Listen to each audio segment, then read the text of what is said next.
Hello, সবাইকে অরিন্দমস ব্লগে স্বাগত। আমি দীপাশ্রী। শুরু করছি আজকের ভিডিও।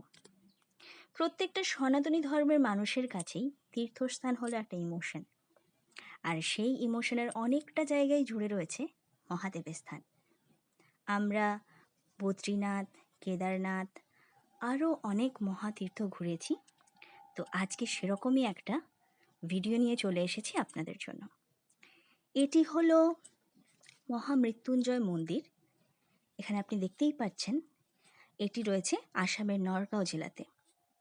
আপনাদের ডিটেলসে একটু রুটটা জানিয়ে দিই। এটি আপনি গুয়াহাটি থেকে যেতে পারেন। গুয়াহাটি থেকে 4 থেকে 5 ঘন্টা লাগবে আপনার যেতে। গুয়াহাটি থেকে ট্রেন ধরে আপনি নওগাঁও পৌঁছতে পারেন।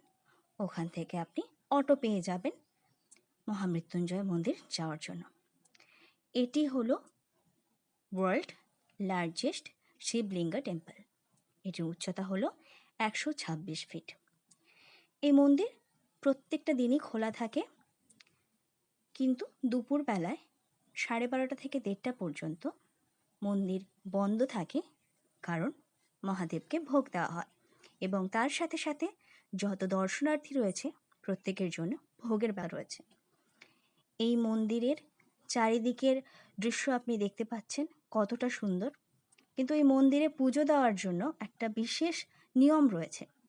মন্দিরে ঢোকার আগেই সামনে একটি স্থান রয়েছে যেখানে আপনি পুজো দিতে পারেন।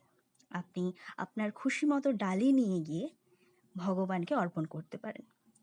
সেখানে আপনি ধূপ, প্রদীপ, মোমবাতি দিয়ে ঠাকুরকে অর্পণ করতে পারেন এবং তারপরে আপনি মহামৃত্যুঞ্জয় মন্দিরে প্রবেশ করতে পারেন।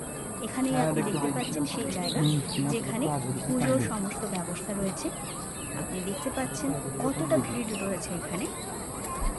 এই জায়গাতে পুজোটা করা হয়, এই দৃশ্য আপনি দেখতে পাচ্ছেন।